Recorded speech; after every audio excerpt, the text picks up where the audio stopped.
Welcome into the Behind the Bottom Line podcast. I'm Adam Hayes, joined to my left by my co-host, Bob Paden.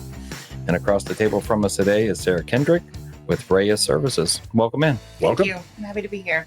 Yeah, Thanks for coming. tell us about Raya Services. Yeah, I'll just jump right in.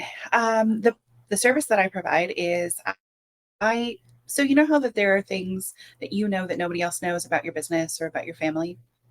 Well, that becomes a problem if you're not there to do the things that you normally do. So I help people get that information out of their head and into a book. I've got a process where I guide people through thinking through what that all looks like and what information we need and getting it recorded. So that way we have what we need when life does its weird twists and turns. Right. Yeah. Yeah. When life enacts its inevitability. Yes. Yeah. Yes. Yeah. We like to say in our family that life keeps lifing at us. Yeah, that's a good one. I like that. Yeah. Just keeps lifing at us. That's a tagline right there. Yeah. So I'm going to ask you a question that I only know to ask based on our previous conversation, but you got into this because of a direct experience. So talk about that. Yeah. I did. Yeah. So I started the business in 2020 and I had left my previous career. And what was that? I was a music therapist for about 14 years. Oh, cool. Where Yeah. at? I worked for a couple different companies in Indy, but the last 10 years I was at Opportunities for Positive Growth up in Okay. Fishers. Yeah. I'm familiar with that. Okay. Yeah. So I worked with people with developmental disabilities, a wonderful work, and I really enjoyed it. But also it took a lot out of me to do that work. Sure. It's very rewarding and difficult Sure. work. Well, I understand. It takes a lot of energy. It does. Yes, it does. Yeah. And so when I left in January of 2020, so it was weird timing. I didn't know what I was going to be doing next.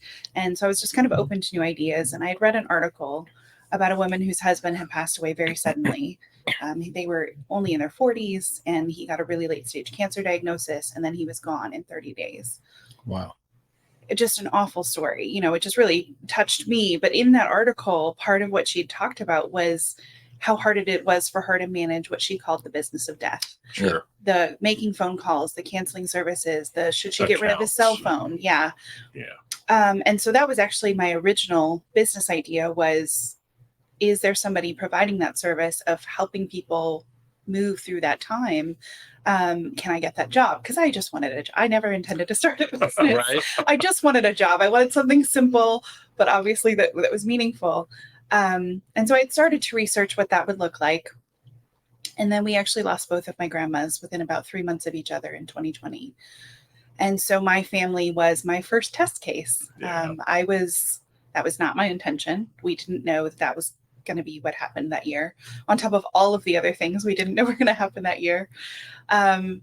But seeing how I was able to help my own family really affirmed that I could do this for other families. And so I do still do that work. But what I do more of at this point is the pre-planning.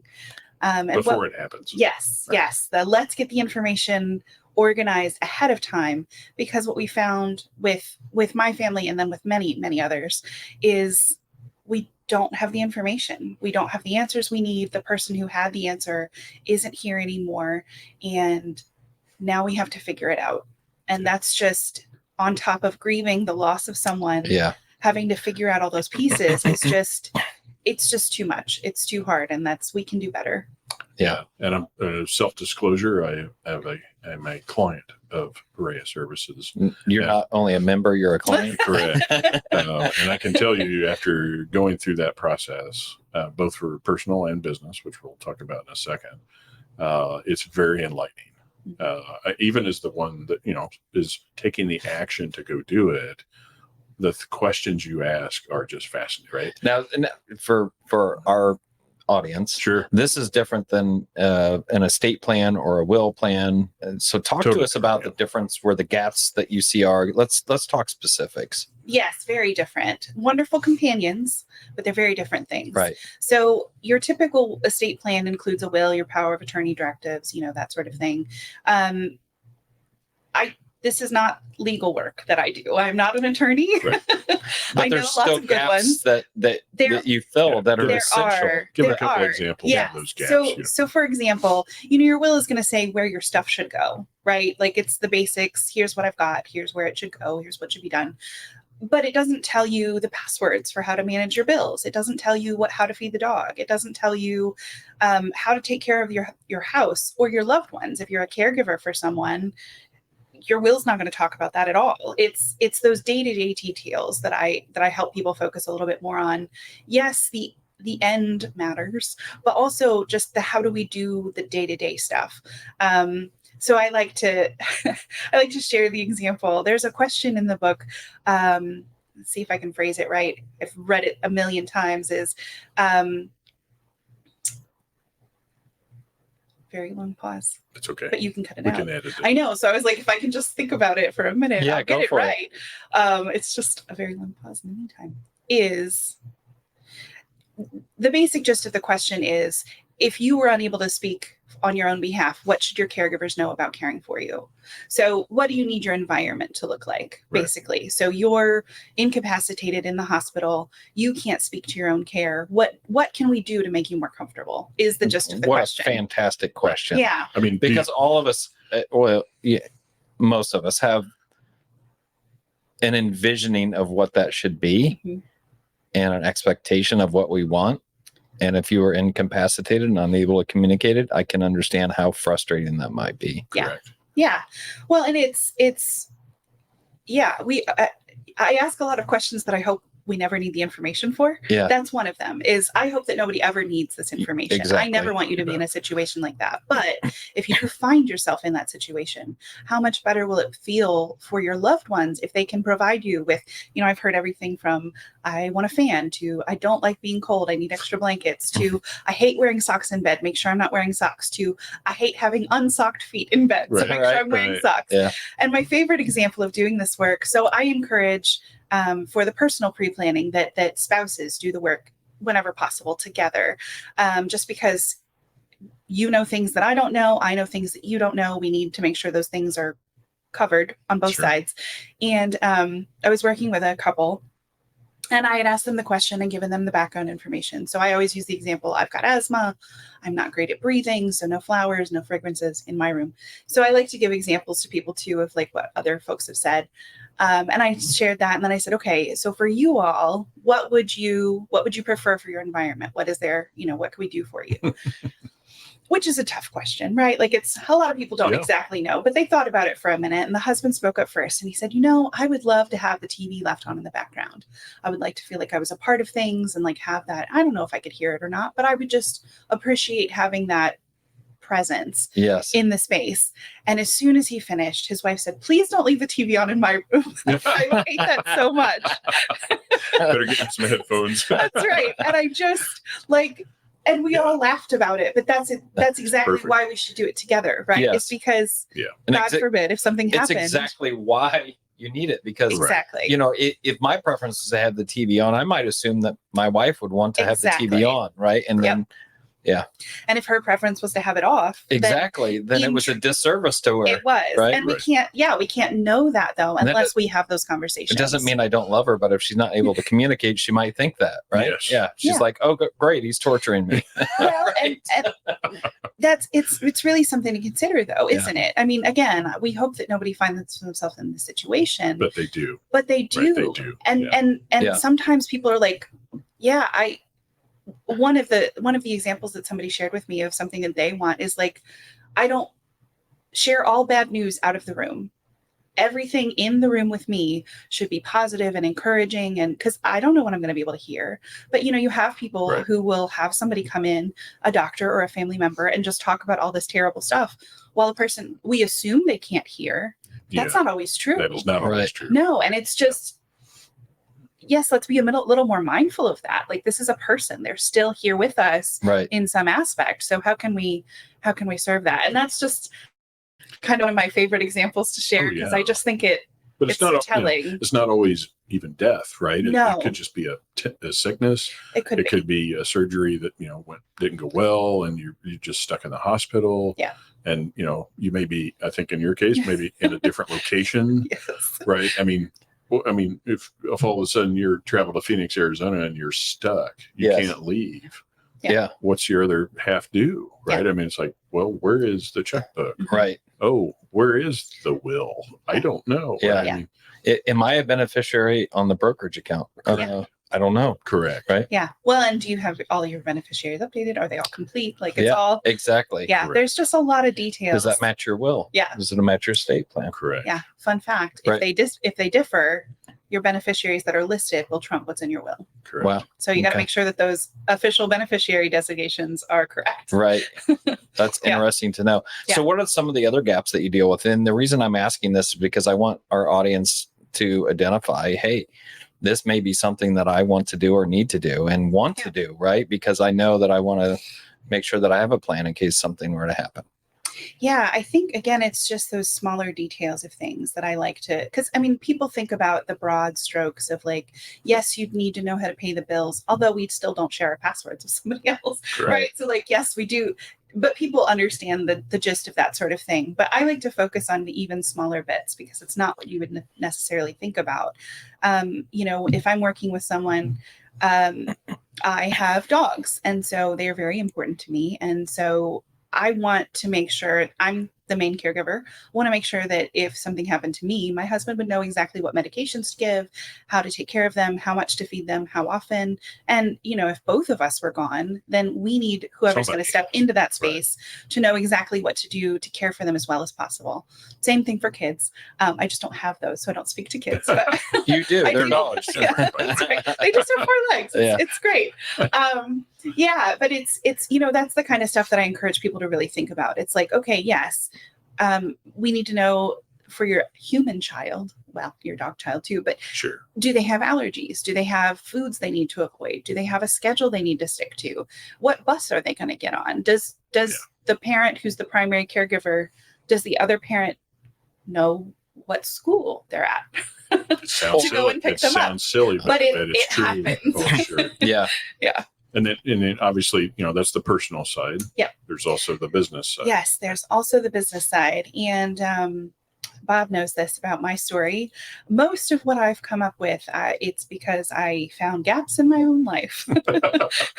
So the personal book came about because of, what we experienced with my grandmothers and not being able to find this one particular life insurance policy information. It was older than I am, and it was wild. But then I had my own medical emergency in, I want to say it was 2022. That feels right. Sounds right. Yeah. We had traveled to Nashville, Tennessee for my birthday, and I ended up having emergency surgery. It was the worst birthday ever. I would not recommend it. Terrible trip, but I had a great view from my hospital room. So it was an eye-opening experience because by the time I got to the hospital, I couldn't speak on my own behalf. I was in so much pain. I didn't even know what was happening around me. I was just like, the medicine they're giving me is not enough. That's all. Right. That's all Wow. I know.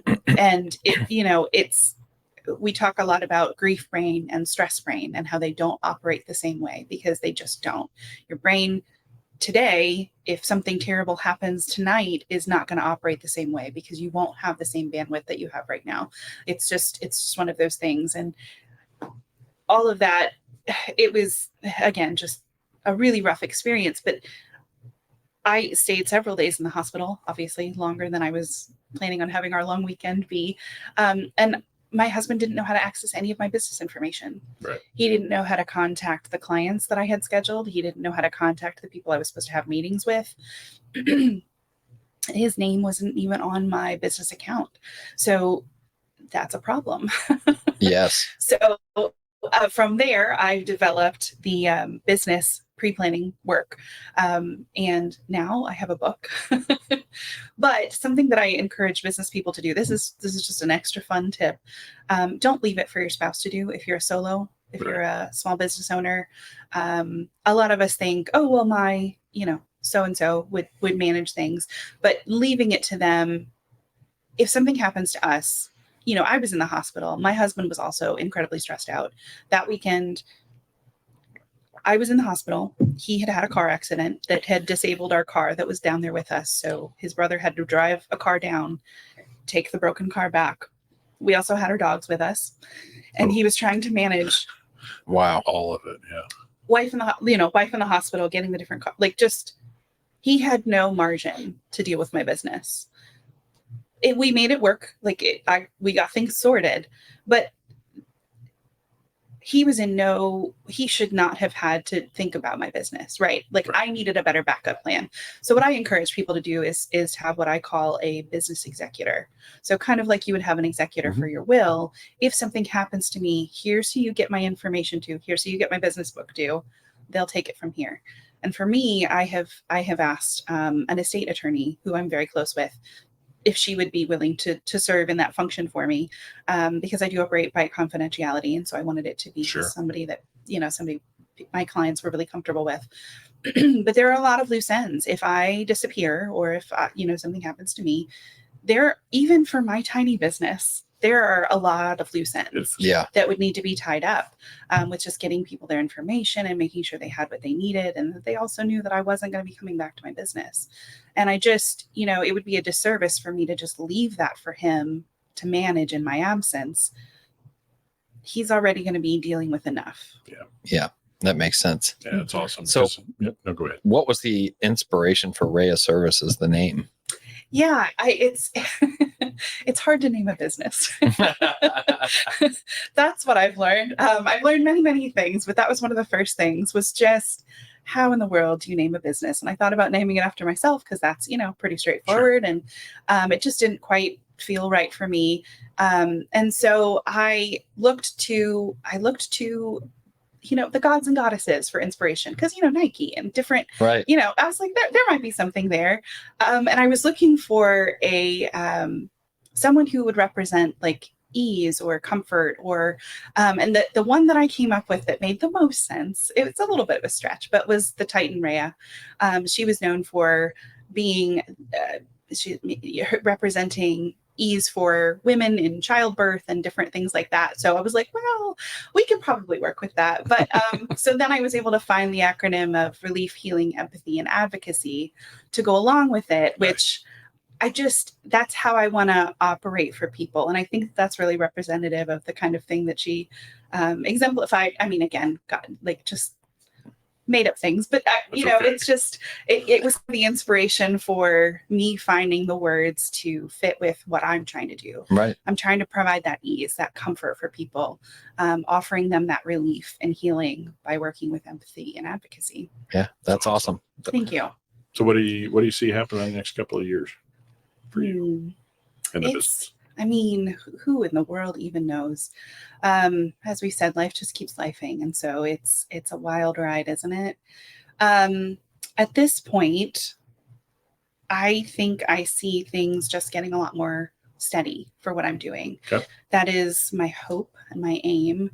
When I started this process, I had 0 books. I was like, there are books. I can just borrow books. No, I had to create my own. So I do have 3 books at this point. I don't foresee another one, but I mean, who knows? Life's gonna, I know. I did. So, I mean, we'll just see.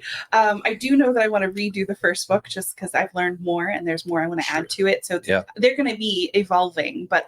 So you've got the personal. I do. The personal, the small business, and the caregiver book. Yeah. So in the caregiver book, awesome. It's very exciting. It's been really fun. And it kind of goes back to my music therapy work I worked with people with developmental disabilities.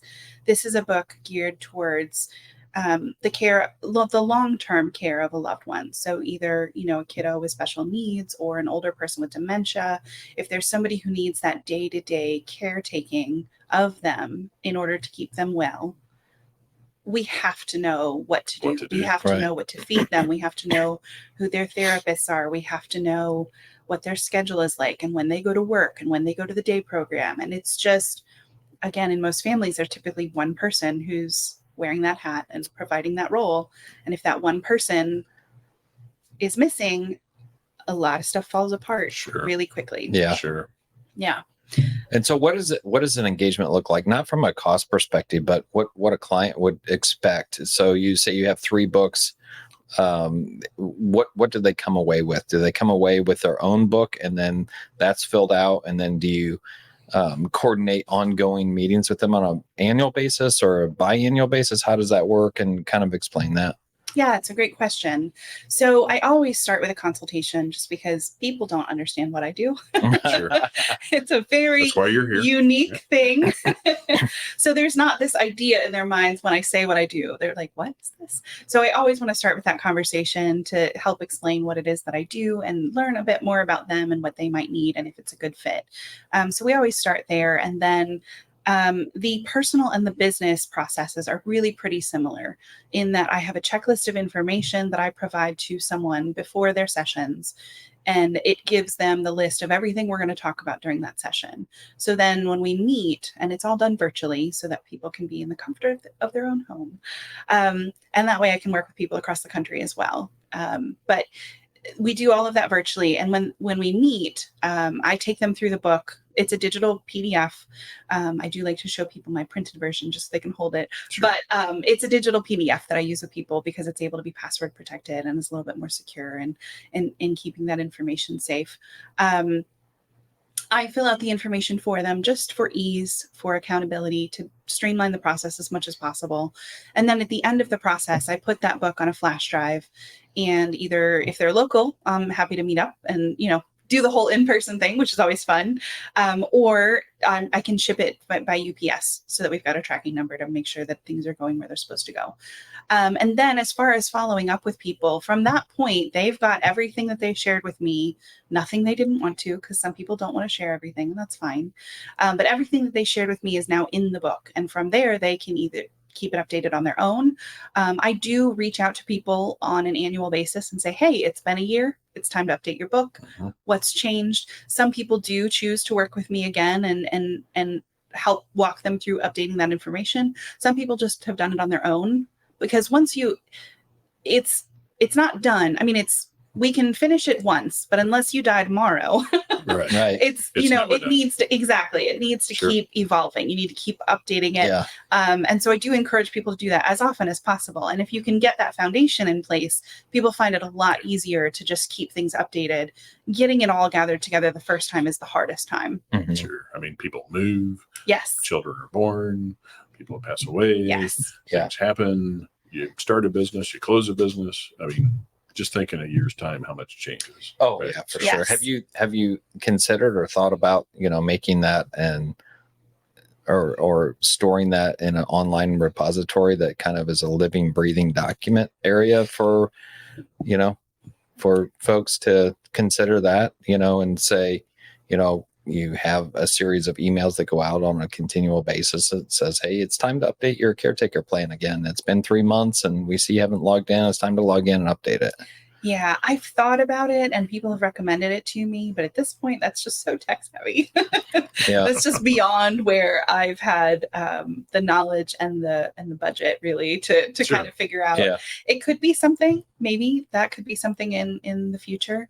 At this point, though, I've got to keep it pretty simple for my own purposes. Right. Sure. Yeah, no, but it's a great idea because I love the idea that people could have access to that and we could share access to that. But at this point, I haven't quite figured that out yet. Right. So who are some of the, kind of centers of influence that you would like to reach out to and connect with? Who are the valuable referrers for you? Is it estate and will planning attorneys? It is, yeah. Estate attorneys is a big one. Another one that I found that's been a little bit more surprising, although it probably shouldn't have been, is financial planners. So they're, Sure. Anybody who's kind of in the business of helping people think about something beyond right now. Right. It is helpful. I actually have a very small version of the work that I do that I provide in a workshop format. It's a presentation and kind of there's a small workbook that we go through in a space. And I've had financial planners schedule a lot of those with me. So that's been really fun. And their clients. Yes. Right. Yeah. As Right. a value add for Sure. their clients. They're providing this as an education opportunity for them. So, anybody who is interested in having me come in to do something like that, or as an employment benefit for their employees, I was, Great point. yeah, I was situated to do that for a 40 employee business at the end of last year. So, it's also just people, right? It's also Yeah.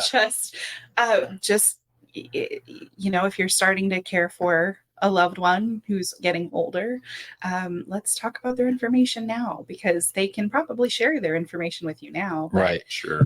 will they be able to next year or next month? Or, if you're the person who's kind of managing both ends of things, it's a lot happens if you're not there to balance everything. So let's play Right. off that last one. I mean, we Mhm. talked about it a little bit before we started recording, was the silver tsunami, right? Mhm. Just this massive wave of boomers who are now entering 65 plus, right? And do you see that same thing? Do you feel it, in terms of the market? The reality is there's just going to be a big wave of retirements and honestly deaths, which sounds awful, but that's what it is, over the next 2 decades. Yeah. It's interesting. When I first started my business, I really thought that older folks would be the target demographic for what I do. They are not. Oh, interesting. Say more.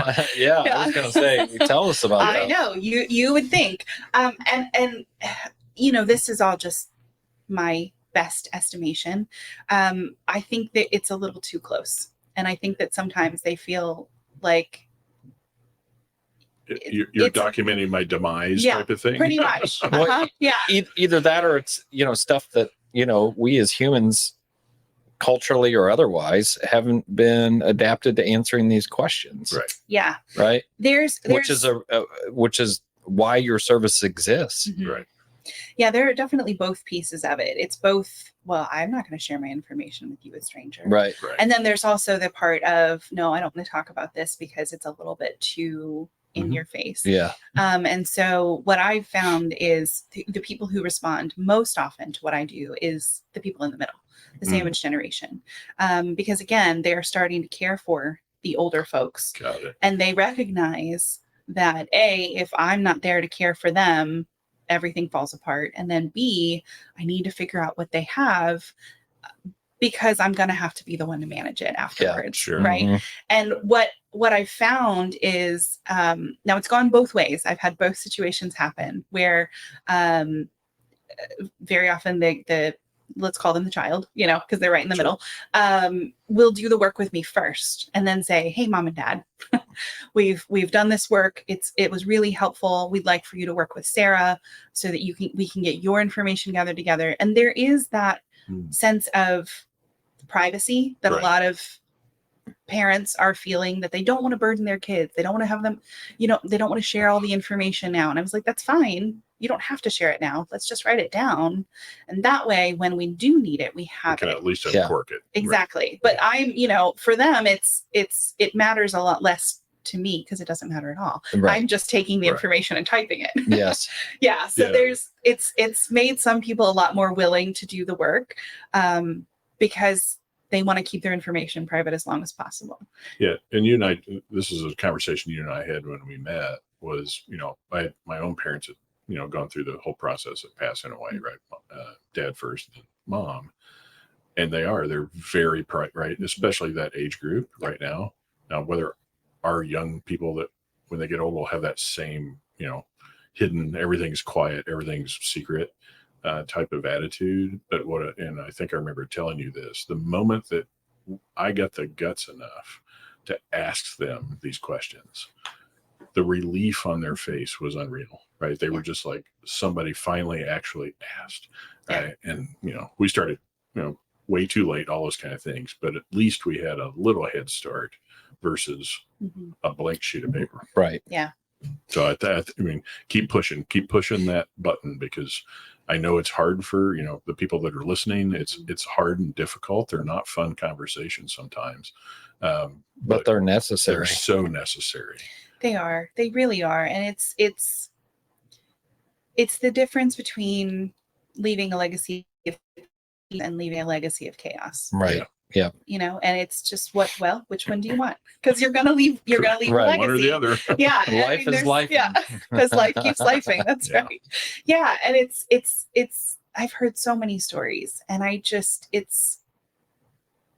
think a lot of people just don't think about it. Sure. Because they don't want to. I get it. It's not fun. It's not a fun conversation to have. It is a weird work that I do, where I make people talk about uncomfortable things. But we're going to have to talk about it eventually. And either you can be part of the conversation, or we're going to have to figure it out without you. And then everything gets harder. Right. It's that, how well can you grieve if you're also trying to find the password for the stupid bill that you cannot get to, or you can't, Yes. you've can't got even close the account. That's right. Whatever. Yeah. I mean, Yeah. and that's one of my classic examples is when I was trying to call and close my grandmother's cable account. It took I don't even know how long it took. Way longer than it should have. They passed me off to several different people. And then she had a backup person on the account that I had to call and have them approve. My grandmother's no longer, she doesn't need cable. She has died. Yes. All I need to do is cancel the cable. Shut the cable off. Should be really straightforward, It right? should, but Yeah, no, it's not at all. They do not make things easy for people who are grieving. And I was doing this as a work, right? I had kind of explored what this looked like. So I was prepared for it to be difficult, and it was just even more difficult than I had thought it would be. They ended up trying to bill us for the last month, because Right. that's how they bill things. And I was like, couldn't call you sooner. Was at my grandmother's funeral. Are you sure there's nothing you can do? Right. And I understand that it's not this person who I'm on the phone with. So I tried to be kind, right? Yeah. Because it's not her fault. She's got policies. Yeah. And she was able to she was able to fix it. But, if it was my mother, because this was her mother, if my mom had been on the phone with her, what would that have done to her? Right. Would she have just paid that ridiculously expensive cable bill? Well, I don't even know what she was getting, would she have just paid it to make it simpler? Would she have yelled at this poor girl who it's her job, Right. It's just, how can we make these things? It's never going to be easy. Just It's make always it going to be hard, easier. but a little bit easier, Right. just a little bit easier. Love it. So how can people find you? Yeah, I am at RHEA Services.com. So that's RHEA Services.com. People are welcome to find me on Facebook or LinkedIn or Instagram, although I'm not great at keeping up with the socials. I'm technically there, but it is not my area of delight. And so RHEA Services.com, Yep. RHEA Services.com. that's right. That's the best way to do it. They can email me, Sarah, SARAH, at RHEAServices.com, or I can do my phone number. So 317-732-5181. Awesome. Say that again. 317-732-5181. So I'm happy to chat with people if they've got questions. I think we can do a little bit better on being prepared. Great Awesome. way to end. Thanks for doing what you're doing. Yeah. Thank you. really Yeah. appreciate it. And thanks for coming on. We Yeah, thank you. appreciate it. It's been lovely. I appreciate it. Thanks, Sarah. Thank you.